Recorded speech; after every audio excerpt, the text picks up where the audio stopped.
Já na queimadura de terceiro grau, atinge a hipoderme, podendo afetar também os tecidos subjacentes, ou seja, os tecidos mais profundos. Sinais e sintomas.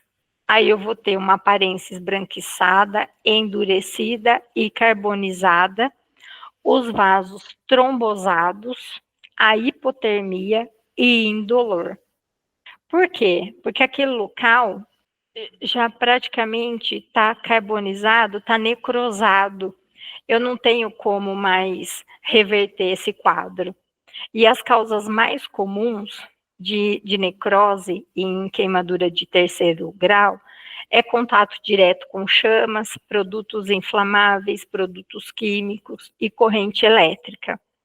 A assistência nas queimaduras de terceiro grau, eu vou apagar as chamas da vítima, do corpo, em qualquer lugar que esteja, resfriar aquela área queimada usando gás umedecida com água, prevenir a hipotermia, retirar as joias e os adereços, não tentar retirar a roupa dela, que esteja grudada na pele, monitorar os sinais vitais e remover imediatamente para o hospital.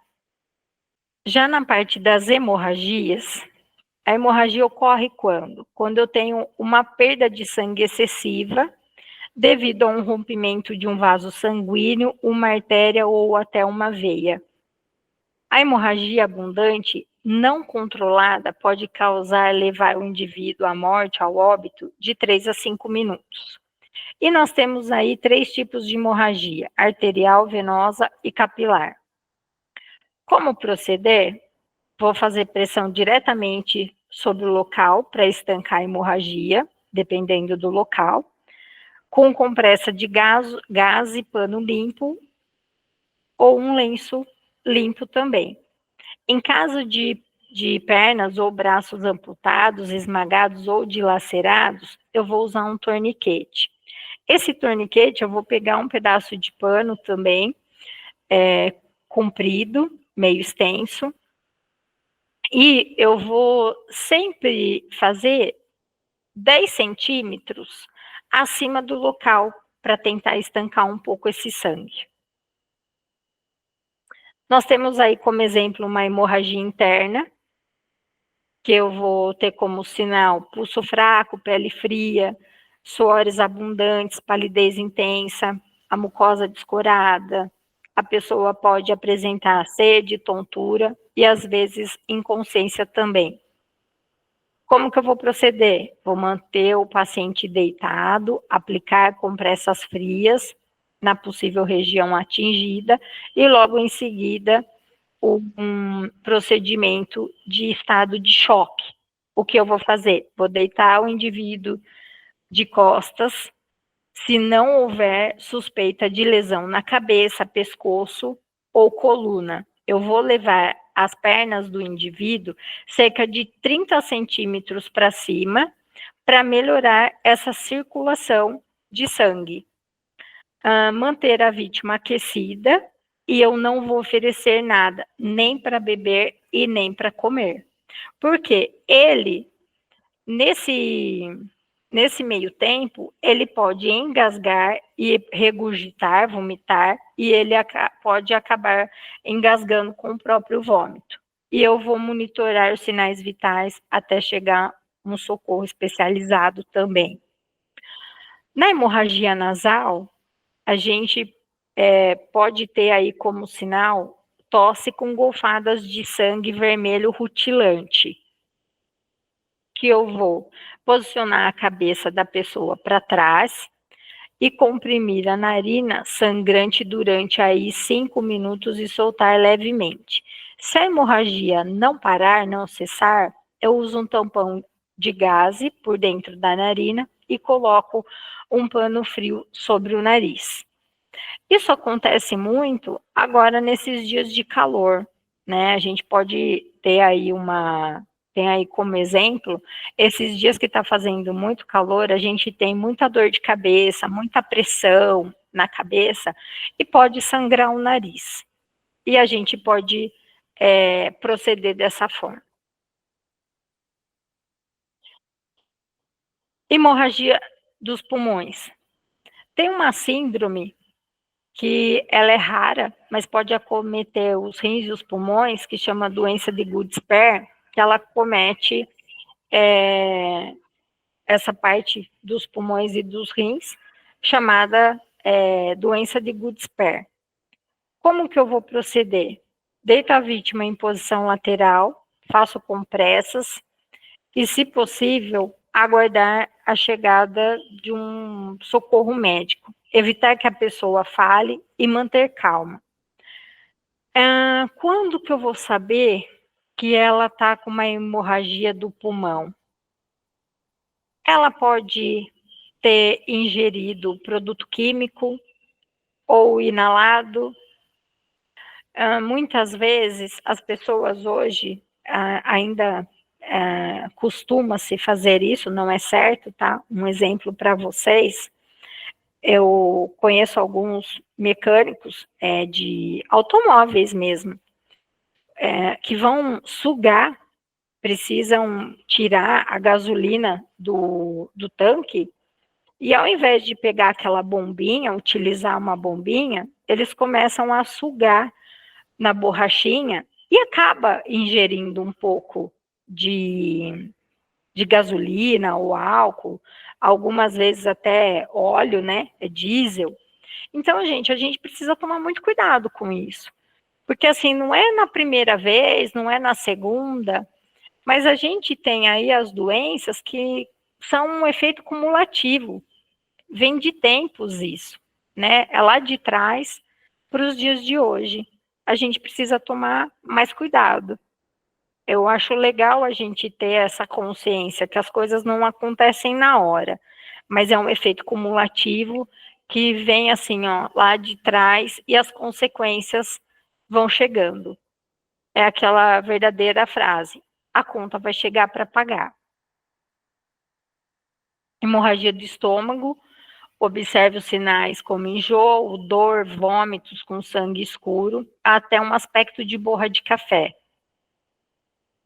Como proceder? Colocar a vítima sentada ou deitada com a cabeça elevada, aplicar as compressas sobre o epigástrico e aguardar um socorro médico também.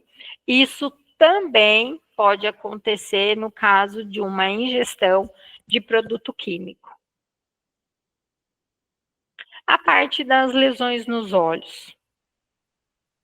A estrutura da face e dos olhos, ela tem como finalidade proteger os olhos de qualquer lesão ou trauma. Apenas a parte anterior fica exposta, ou seja, a pálpebra. Porém, a gente tem ela aí que num reflexo imediato, ela vai fechar num menor sinal de perigo que tiver.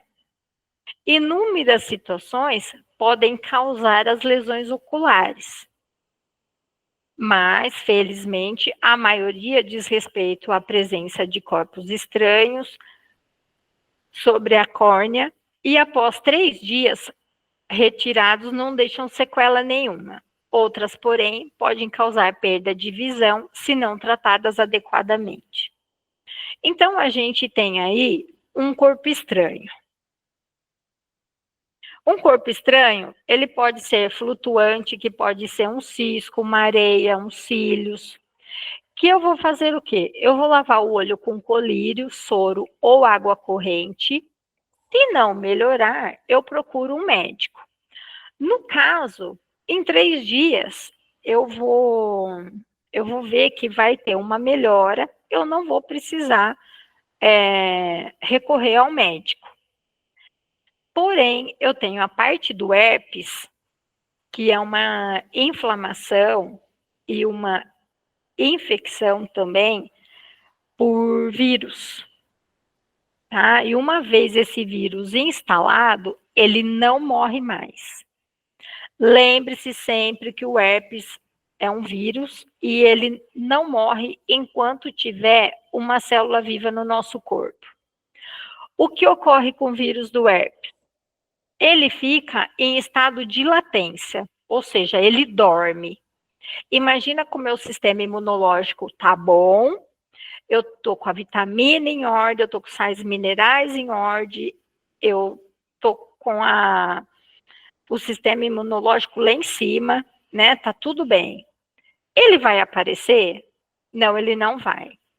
Ele só vai realmente aparecer quando o meu sistema imunológico baixar. Quando faltar vitamina, quando faltar sais minerais, ele pode aparecer. Cuidado para não ficar coçando o olho, no caso do herpes, né? Se acontecer, se vocês conhecerem alguém, porque ele passa de uma pessoa para outra. Então, quando a pessoa está com uma lesão, uma infecção por herpes, o que a gente fala? A gente separa todo e qualquer material que o indivíduo for usar. Se for toalha, se for copo, se for talher, o que for. Põe dentro de um plástico, deixa guardadinho lá e a pessoa só vai usar aquilo que for dele. E nunca misturar com outras pessoas, porque passa de pessoa para pessoa. A gente aí tem como corpo estranho fixos ou pérfuro cortantes, que eu vou cobrir os olhos também com gás ou pano branco, sem comprimir, sem apertar muito e procurar uma ajuda médica urgente. Eu tenho como exemplo caso de... Ai, como que chama? É mecânico também que usa esmeril e sai aquela fuligem, sai, parece, ai, como que chama? Quem mexe com lã de vidro. Isso é extremamente alérgico e para o olho extremamente complicado, porque muitas vezes a pessoa precisa acabar fazendo uma raspagem no olho. Isso é só feito por médico, em centro cirúrgico, e a dor de pessoas que eu conheço e de alguns alunos também que eu já dei aula e que eles falaram que precisaram passar por essa situação, disseram que a dor é insuportável. Então, vamos tomar cuidado aí. Se tem os EPIs, os equipamentos de proteção, eles são para serem usados. Ok? Tudo bem até aí? Em caso de produto químico, eu vou lavar os olhos com água abundantemente e procurar ajuda médica também rapidinho. E na parte da pálpebra, que a gente tem aí um exemplo da conjuntivite, a conjuntivite nada mais é que uma inflamação do tecido conjuntivo. Ela pode ser causada tanto por vírus como por bactéria. A parte viral, ela é contagiosa e ela pode durar até 2 semanas.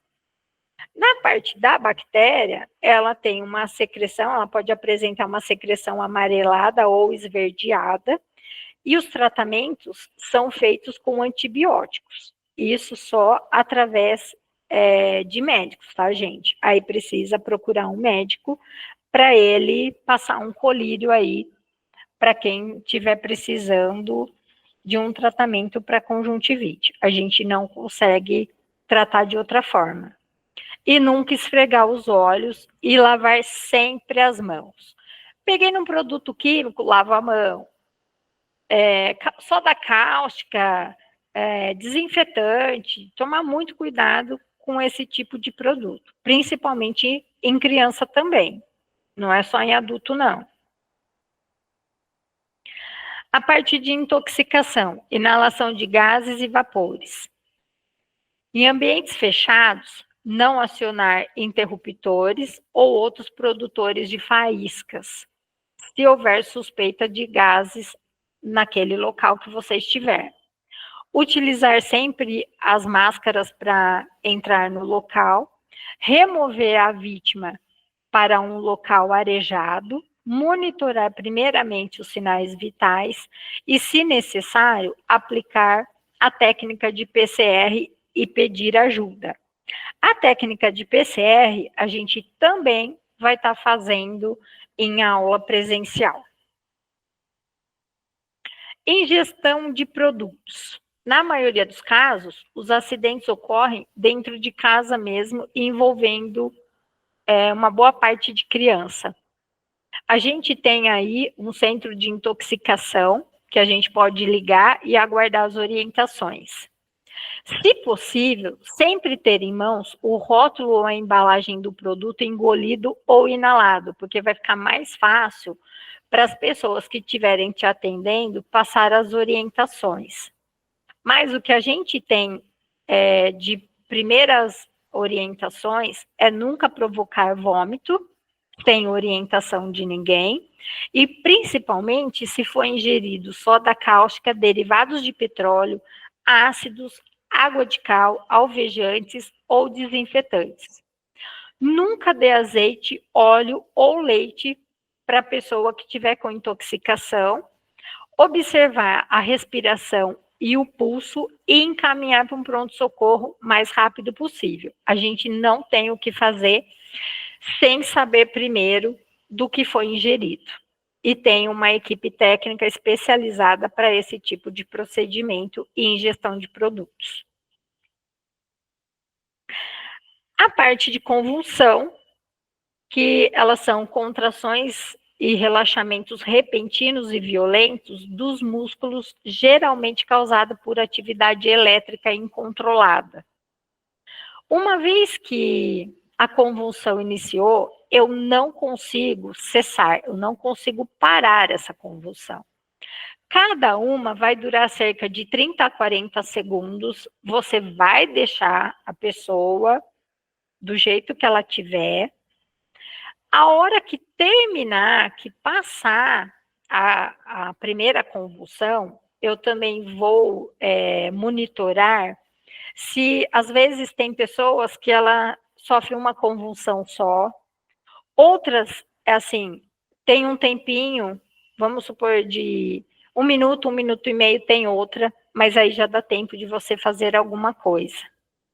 As convulsões recorrentes é conhecida como epilepsia, onde a mesma deve ser tratada e controlada com medicamentos, mas isso pode ocorrer de vez em quando, tá, com a pessoa. Não necessariamente ela tenha essa doença, epilepsia.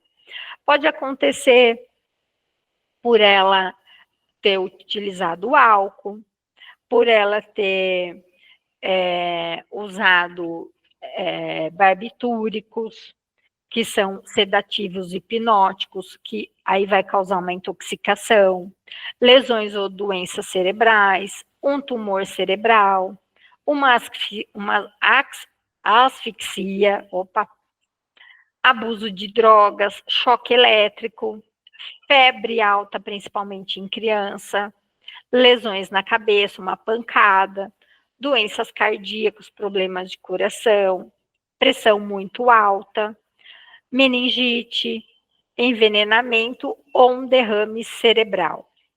Uma vez iniciada a convulsão, eu não consigo interromper.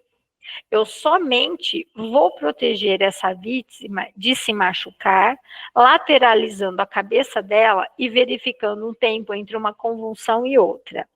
O que eu posso fazer a hora que parar essa convulsão, a hora que cessar isso?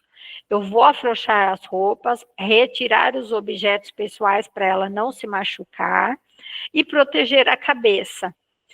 E por que eu vou lateralizar? Porque ela regurgita também. Muitas vezes a pessoa vomita a hora que volta da convulsão. E às vezes ela engasga e se afoga com o próprio vômito. Isso ainda nos dias de hoje ocorre. Então, nesse caso, eu chamo um socorro e dentro desse socorro, esperando esse socorro, que eu posso fazer isso? É fazer um monitoramento da pessoa, dos sinais vitais também dela, afrouxo a roupa, retiro os objetos pessoais e protejo a cabeça.